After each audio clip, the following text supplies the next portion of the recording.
sword is reforged is the day all swords bow. Under everyone's gaze, Mu Qing walked up to me. He dropped to one knee, gently kissed my blood-stained hand, and looked up with the same devotion as before. I am the sword spirit, Tian Yin. I pledge my life to my master. Realizing he'd been played, the junior's face twisted in madness. Consumed by rage and jealousy, he tried to control the Qing Shué sword to attack us. But Tian Yin was the sword ancestor's weapon, wielding 10,000 years of power. Even the #1 sword in Juzhou was frozen in its presence. "Useless!" he screamed, shaking with anger. He chanted a spell and Qing Shué turned into a beam of white light, merging with his body.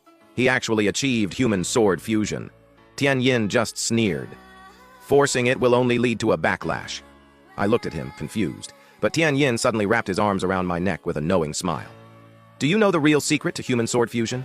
It's not about deep cultivation. It's about 100% trust between the spirit and the master. Tian Yin winked at me. He said you liked me, and you didn't deny it. My eyes burned. I always thought I was a loser. Why would anyone like me? Even though Mu Qing was crippled, she still had her shining qualities. Why would she want a nobody like me? So I ran from my feelings until the very edge of death. I blushed. So what? We were dying. Who has time to think about that? Besides, didn't you say you'd marry me?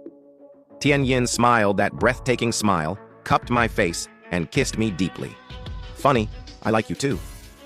When a sword spirit and master share their power, everything connects. I finally mastered the Qingshan 9th form.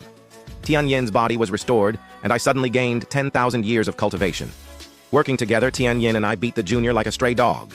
At the last second, Qing Shué forcefully separated from him. The junior suffered a massive backlash, coughing up blood as I sliced off his legs. Qing Shué, having lost control of its spiritual energy, was about to fade away. But there was no regret in its eyes, only a desperate resolve. It looked at me quietly and said 3 words. I'm sorry. I froze. I didn't know if it was apologizing to the dead disciples, the sword spirits it devoured, or to me from a past life. Qing Shué's spirit completely vanished, and the sword shattered into pieces. The junior's eyes widened in disbelief, his mind totally snapping. I'm its master. It swore to be loyal to me. It said it would protect me forever. Why did it betray me? I said coldly. You call yourself a swordsman?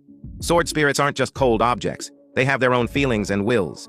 Qing Shué was the top sword in Juzhou. Sure, it was arrogant, but it still had a righteous heart. But for your own selfish desires, you forced it to devour its own kind and fall into darkness. You used it to slaughter innocent cultivators. You treated it like trash. How could it ever connect with you? With that, I swung my sword in the air, finishing him for good. Even in death, his face was stuck in a mix of disbelief and madness. Mu Qing and I shared a smile. Looking at me with bright, loving eyes, Mu Qing said, You promised to let me marry you, remember? I smiled. Then you better protect me from now on.